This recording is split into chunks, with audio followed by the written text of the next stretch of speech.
साथियों, हमारे साथ मध्य प्रदेश किसान सभा के उपाध्यक्ष रामनारायण कुररिया जी हैं। कुररिया जी, ये जो आज का आंदोलन हो रहा है, ये इसके मुद्दे क्या हैं, क्यों हो रहा आंदोलन है?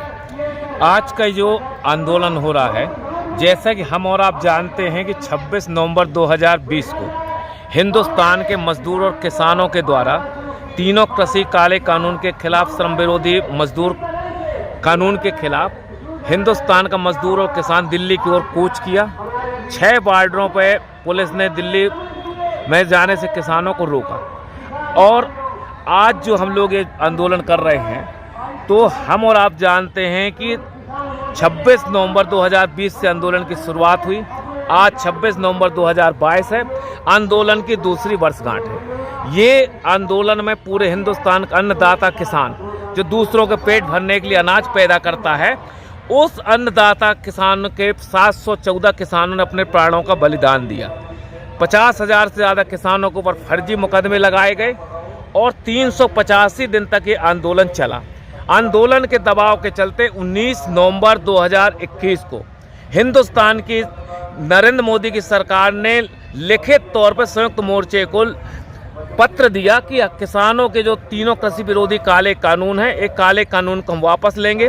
बिजली बिल अधिनियम 2020 जो है, उस पर हम लोग चर्चा करेंगे और तमाम एमएसपी के बारे में उन्होंने कहा कि हम एक कमेटी का गठन करेंगे। लेकिन हम और आप लोग ये देख रहे हैं कि ये सरकार अपने वादे से मुकर गई।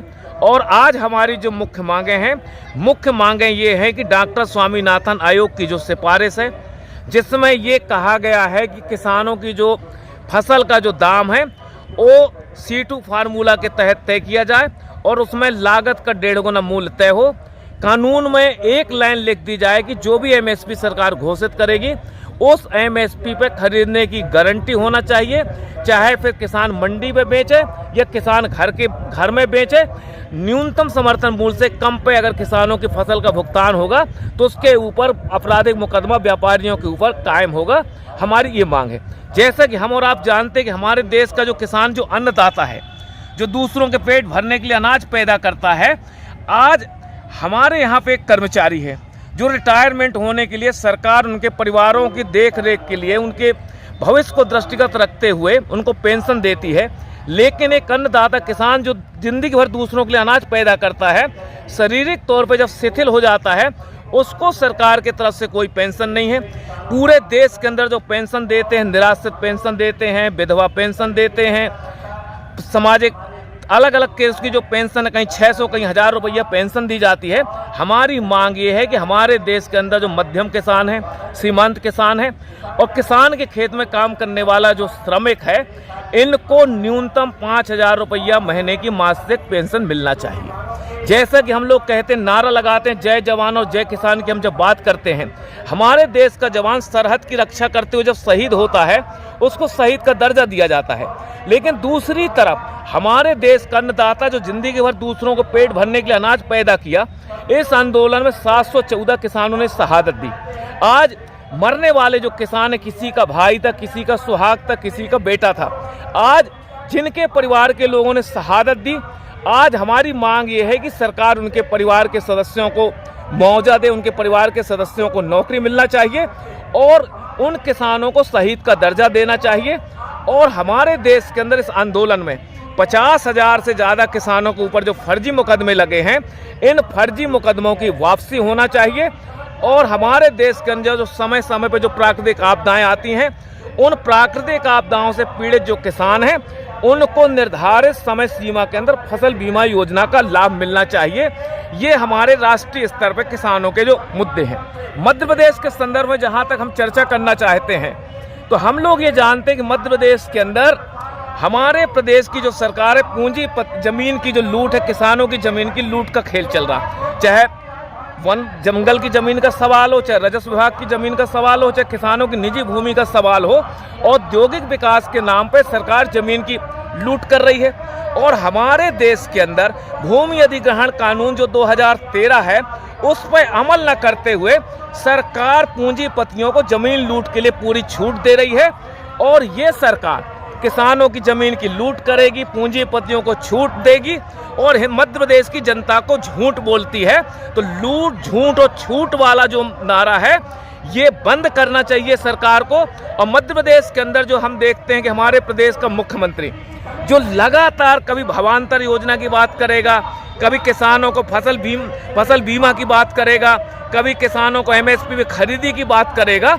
हम लोग ये जानते हैं कि जैसे आज वर्तमान में मध्य प्रदेश के अंदर अलग अलग इलाकों में जो फसल है, खरीफ की जो फसलें हैं, अलग इलाकों में धान उत्पादक जो किसान है, जहां लोग धान पैदा कर रहे हैं, सोयाबीन पैदा कर रहे हैं, समर्थन मूल्य में धान और सोयाबीन की खरीदी नहीं हो रही।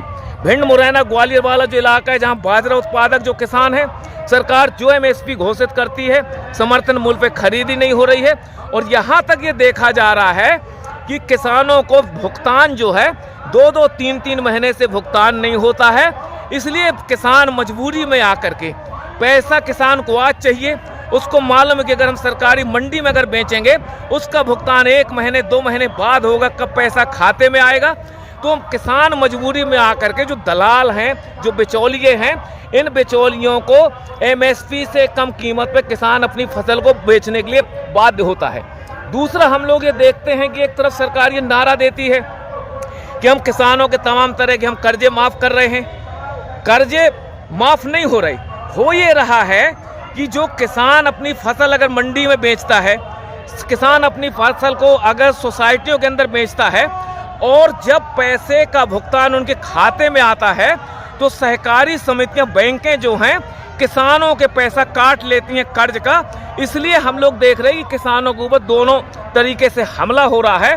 ये तमाम सवालों को लेकर के पूरे मध्य प्रदेश के अंदर आज ये जो हमारा 26 नवंबर जो है किसान आंदोलन के दूसरी वर्षगांठ है। और मध्य प्रदेश में इसके अलावा जो दूसरे मुद्दे हैं, जैसे मध्य प्रदेश के अंदर आदिवासी आबादी 20% है, मध्य प्रदेश के अंदर दलित 16% है और मध्य प्रदेश के अंदर जमीन का जो सवाल है सबसे बड़ा सवाल है। आदिवासी जो है उनकी पहचान जल, जंगल और जमीन से है।